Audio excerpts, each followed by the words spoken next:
Tudo? Beleza. Boa tarde. Primeiramente, eu queria saber quem já trabalhou, quem já ouviu falar, quem nunca ouviu falar. Primeiro, quem já ouviu falar e quem já trabalha com grupo aqui. Beleza. Então, eu queria fazer uma introdução para quem não conhece, né? Então, a gente está falando de PHP e o Drupal é uma ferramenta bem legal para trabalhar com web.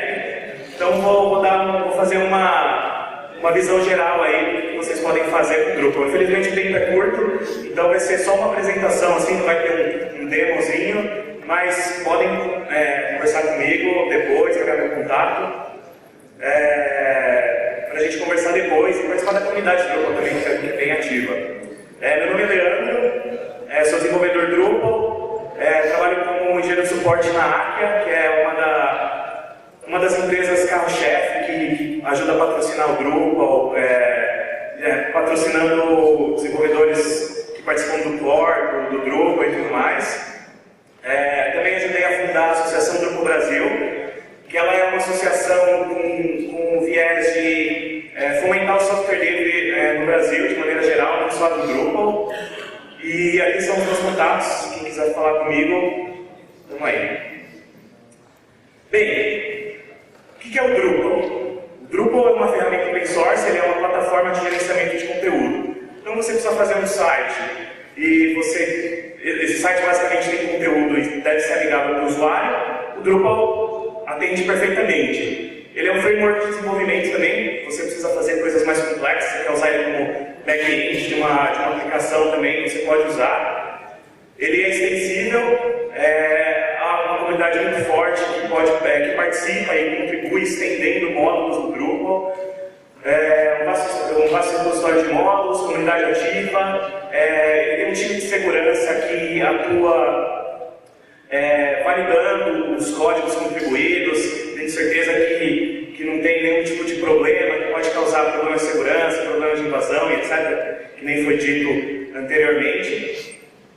E nessa nova versão ele tem o web service nativo, ele tem um hash nativo. Então, você instalou o Drupal, quer usar ele em conjunto com uma aplicação mobile, já está tudo feito, você não precisa programar uma linha de código.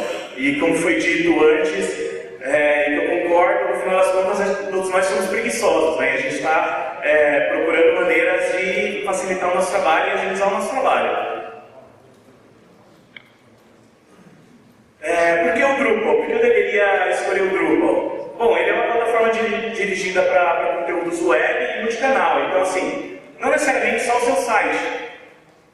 Você pode integrar ele com mobile, você pode integrar ele com mídias sociais, com e-commerce. Ele é extensível a esse ponto. Então, você tem toda essa vasta série de componentização que você pode implementar.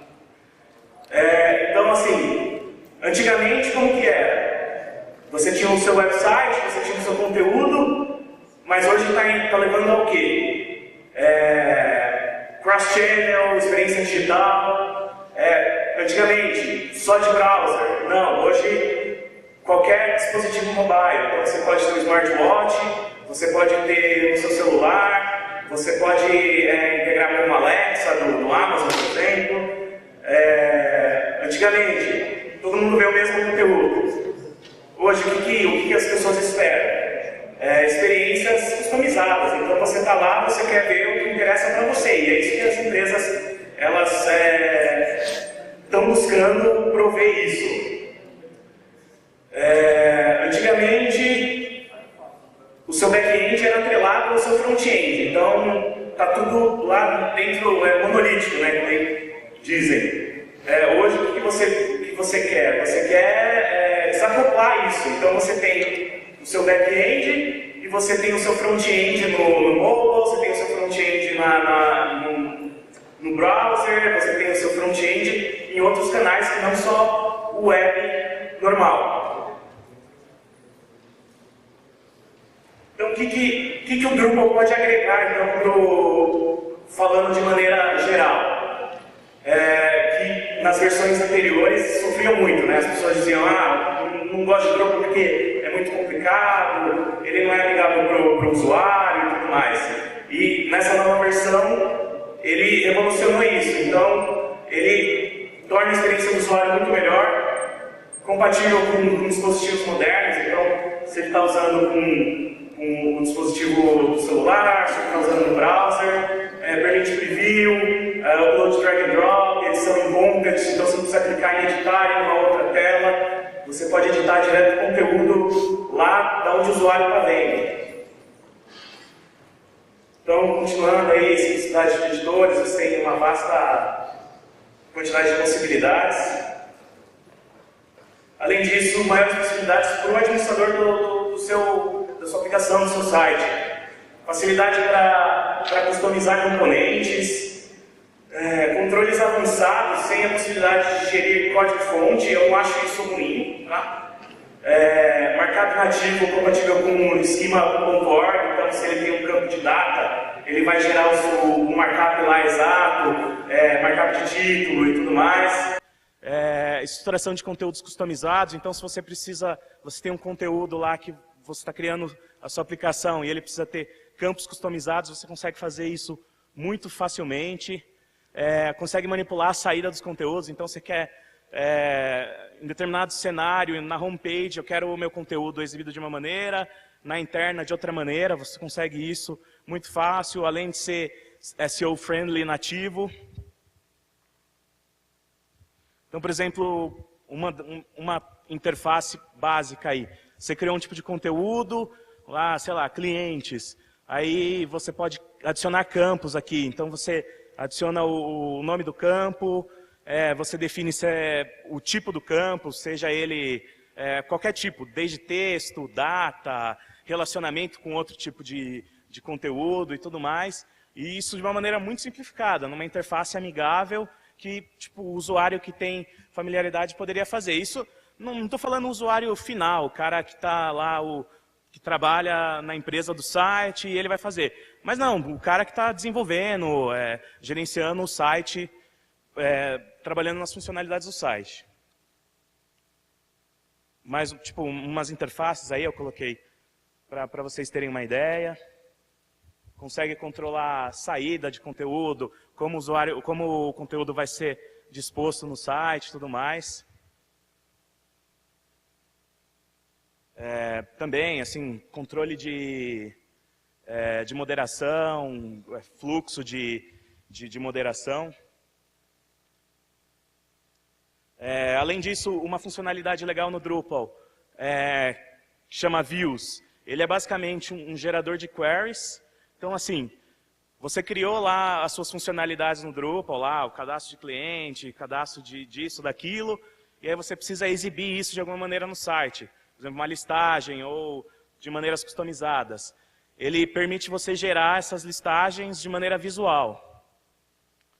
E aí as pessoas podem dizer, mas ele vai gerar umas queries malucas, muito complexas, vai acabar pesando na performance e tudo mais. Isso é fato, não tem como negar. Mas ele tem uma camada de cacheamento muito forte que ele permite você customizar. Eu quero customizar a saída do banco, eu quero cachear a saída do banco por determinado tempo, quero customizar o HTML renderizado por determinado tempo. Você consegue controlar a saída dele, se é em HTML, se é em JSON, XML, seja lá o que você queira. Aqui é uma interfacezinha que ele provê. Então, você consegue controlar tudo, basicamente. Por exemplo, os campos que vão ser exibidos, filtros, tipo where, né, que seria where na query, ordenação, define o caminho da página, ou se é um bloco, define um header customizado, um footer, se ele tem... tem um monte de coisa, assim. E você consegue interagir com tudo que você criou dentro do seu Drupal. E um exemplo de como seria uma query, que ele tem um visualizador também da query, é uma query normal que você vai estar fazendo no banco de dados. Dentro do Drupal, ele foi feito para ser acessível. Ele tem extensivo suporte aos padrões da W3C, HTML semântico, o Web Accessibility Initiative, conteúdos dinâmicos, então ele é acessível para conteúdos dinâmicos, Ajax, etc. Ele tem multilingual nativo, então você está criando lá e você precisa ter em vários idiomas. Ele permite isso, mais de uma centena de idiomas, então você pode ter um site compatível com todos esses idiomas. Ele suporta tudo que está dentro do Drupal para ser multilíngua. Ele permite você criar formatos de detecção de idioma, então baseado em URL, baseado em path, suporta idiomas RTL. Você consegue adicionar lá e ele vai, dentro do admin você consegue adicionar os idiomas. E existe um repositório de traduções que ele vai buscar automaticamente e já vai traduzir o seu site. Esse repositório depende da contribuição da comunidade. E se você ver, por exemplo, o português que eu baixei ontem à noite, ele tem 95% traduzido. E ele pega tudo isso automaticamente. E o restante que não tem, você pode ir lá no repositório que é o localize.drupal.org, você pode ajudar a traduzir o restante, você pode traduzir somente no seu Drupal, se tem alguma tradução que você não gostou e tudo mais. Alguns exemplos aí, né, se você quer mudar a detecção e tudo mais. Sistema avançado de permissionamento, então ele tem papéis e permissões granularizadas. Então, você está trabalhando com um site ou um sistema que ele precisa ter diversos tipos de papéis. Então, desde o usuário mais simples, que pode editar um determinado conteúdo, até o usuário mais avançado, que vai ter acesso a uma série de coisas. Ele permite você fazer isso. Então, seja você fazendo através da interface ou você criando um módulo novo customizado, você consegue criar permissões novas e ele vai atrelar, ele vai dar a possibilidade, através dessa matriz, de selecionar o que cada permissão, o que cada papel pode ter acesso ou não. Ele trabalha com um sistema de template Twig, então ele compila os arquivos, vai ter mais performance, pois são cacheados, templates mais simplificados, então você não tem aquela mistura de PHP com lógica lá no meio, então alguém que não manja muito pega para fazer uma mudança e põe a query no meio do template. Não, com Twig ele limita tudo isso e dá mais facilidade para o cara que está trabalhando no visual só do seu site. Um exemplo aí para quem não conhece.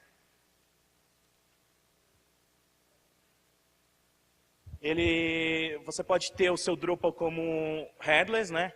Então, se você quer usar o Drupal só para ser um back-end, então um repositório de conteúdo, ele tem REST nativo, então qualquer coisa dentro do Drupal você vai ter automaticamente os serviços.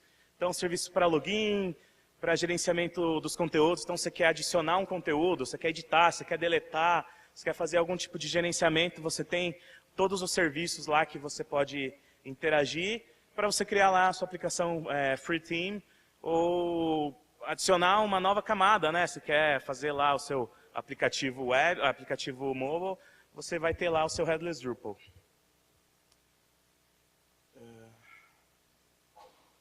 Beleza. Além disso, essa funcionalidade que eu acho bem legal, que é o Big Pipe, que ele tem nativo um sistema de lazy loading. Então, ele permite que a base do site seja exibido primeiro e automaticamente ele vai carregando blocos específicos do site. Então, por exemplo, o cara está logado lá e ele tem um conteúdo personalizado para ele. Mas todo o resto é a mesma coisa. Então, não faz sentido você guardar um cache para cada usuário, por exemplo. Ele vai guardar um cache da página que é igual para todo o resto, e ele só vai trazer dinamicamente aquele conteúdinho, aquele quadradinho. E aí, num exemplo que foi dado, numa maneira tradicional, ele levou muito mais tempo que com o Big Pipe, que ele não vai trazer os blocos especificamente, ele vai carregar a página estática e depois ele vai trazendo as coisas que são dinâmicas naquela página. Além disso, o Drupal ele tem essa funcionalidade bem legal, que é de multi-sites, então ele permite que você utilize o mesmo código para várias aplicações, vários sites. Então, isso é legal, porque o código pode se tornar cacheável. Então, se você usa um opcode cache lá no seu servidor, ele vai cachear uma vez só aquele código PHP, só que ele vai entregar os sites diferentes, porque no fim das contas o PHP ele é o mesmo. Você vai ter bancos de dados distintos para cada site, você vai configurar lá. Quando for determinado host, buscar da base de dados tal, determinado host, buscar da outra base de dados. Eu acabei confundindo a ordem aqui. Esse aqui é uma das interfaces do Headless, que ele te dá os resources e toda a interação que você consegue fazer. API de migração. Então, se você tem uma aplicação lá muito antiga, que não usa nenhum framework, nenhum CMS, ele te dá a possibilidade de migrar muito facilmente. Através dessa API, você consegue mapear, sei lá, você vai migrar um XML, um JSON, você mapeia nesse YAML os atributos e para quais campos vão dentro do Drupal e consegue fazer sua importação. Produtividade através de linha de comando. Então existem o Drupal Console, que foi feito só exclusivamente para o Drupal 8, e o Drush, que vem desde as versões antigas, ele permite você executar tarefas que você geralmente realiza no Drupal. Então, preciso ver o status do site, ver se ele está tudo certo, preciso limpar um cache em produção. Por exemplo, você tem um site que super complexo, tal, você fez um deploy, você precisa limpar todos os caches, regerar todos os caches. Aí você vai fazer isso pela interface, estoura a memória, alguma coisa assim. Você pode usar através do script, que você pode definir que ele, quando for executado através de script, ele possa consumir mais memória, etc. Você tem essas funcionalidades, você consegue criar código, assim, gerador de código. Então, vou criar um módulo novo e preciso da base de um módulo. Você não precisa ficar perdendo tempo procurando, como que eu crio um módulo, como que eu faço isso, como que eu faço aquilo. Você gera aquela casca lá para você e você foca na sua regra de negócio. Ele tem um esquema de Batch API e Queue API, então você consegue, você precisa fazer algo muito complexo, que vai demandar muito tempo e o script vai ficar rodando lá, você não sabe o que está acontecendo. Você consegue utilizar o Batch ou o Queue API para rodar em pedaços e não quebrar aí com memória, estouro de memória, etc. Você consegue ter mais harmonia em deploys, então quem já mexeu com Drupal 7 sabe que isso era uma das dores maiores do Drupal na hora que você desenvolveu lá uma série de funcionalidades e quer subir para produção. Era muito complexo porque todas as configurações do Drupal 7 eram mantidas na base de dados, então você tinha lá tabela de variáveis, tabela de settings, tabela de tudo. Então, era muito complexo, você tinha que usar um módulo que pegava aquilo que estava na base, colocava em código, mas vivia dando conflito e tudo mais. E dentro do Drupal 8 foi implementado esse esquema de permitir atrelar todas as configurações do site em arquivos YAML. Então, você vai fazer um deploy, você tem lá esses arquivos YAML na sua máquina local, você quer subir para produção, você faz um pacotão daquilo, joga em produção, voilà, está feito. Os arquivos é um YAML simples, você tem lá, através do UID, ele vai saber o que ele vai atualizar lá em produção ou no outro ambiente, e todas as configurações, aí, todas as variáveis que vão ser atualizadas.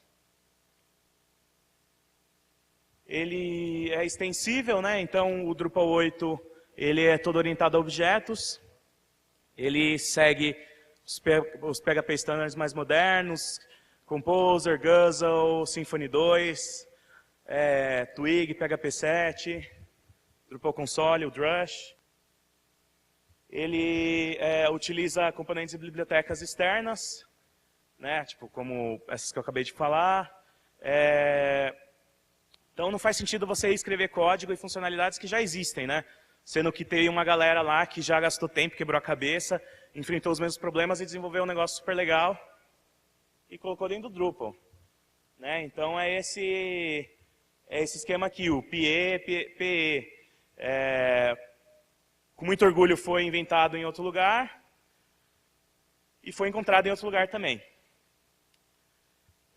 Permite pensar fora da caixa de conceitos drupalistas, né? Para quem já trabalhou com Drupal no passado, era aquele negócio, vou trabalhar com hook, vou trabalhar com todo aquele set de coisas que deveriam ser feitas daquela maneira. Hoje não, hoje você usa uma série de padrões que são utilizados pela comunidade PHP como um todo. E utiliza aí as melhores práticas e recomendações, né? O PHP Fig, os padrões, PSR 0, 3, 4. O Drupal ele é escalável, você consegue utilizar ele assim, de maneira muito simplificada, assim, com pouquíssima configuração. Atrás de um Varnish, de uma CDN, integrar com Memcache, com Redis, com MongoDB. Você consegue integrar com um banco de dados master e slave, muito simples, uma linha de configuração lá no seu arquivo de configurações, ele vai fazer toda a escrita no master, e aí se você tem slaves, ele vai estar pegando dos slaves. A mesma coisa funciona com o Redis ou o Memcache, né? Você consegue definir lá o cluster de servidores de cache e tudo mais. Comunidades e processos. Tem uma comunidade muito engajada. Ele tem um processo para aceitação de módulos contribuídos, então não é qualquer um que vai lá, faz e joga lá. Ele pode ter problema de segurança, problema no geral. Existe uma série de regras, então você precisa submeter o seu módulo, ele vai ser validado por outros membros da comunidade, eles vão falar, beleza, ok, pode subir. E aí esse módulo vai estar disponível e vai ter uma equipe de segurança validando se está tudo certo com ele. E uma coisa legal, um dos lemas da comunidade do Drupal, e eu acredito que é o lema para todos nós aqui, da comunidade Open Source, né? A gente vem pelo código e fica pela comunidade, né? Estou acabando aqui. Quem usa Drupal, né? Eu acho que a gente vê os use cases, mostra que não é qualquer um, né? Casa Branca, J&J, Pfizer, NBC, aqui no Brasil, claro, o Grupo Abril, entre outros. Mercado de trabalho está bem aquecido para o Drupal. Eu digo que inglês é essencial, que fora você acaba achando as melhores oportunidades, né? Além disso, muitas empresas públicas e privadas também usando. Aí esse site aí você consegue ver vagas. E é isso aí, pessoal. Muito obrigado. Foi algo bem simples, mas é só para ter uma ideia mesmo do que o Drupal pode fornecer. Valeu. Salva de palmas aí pro Leandro.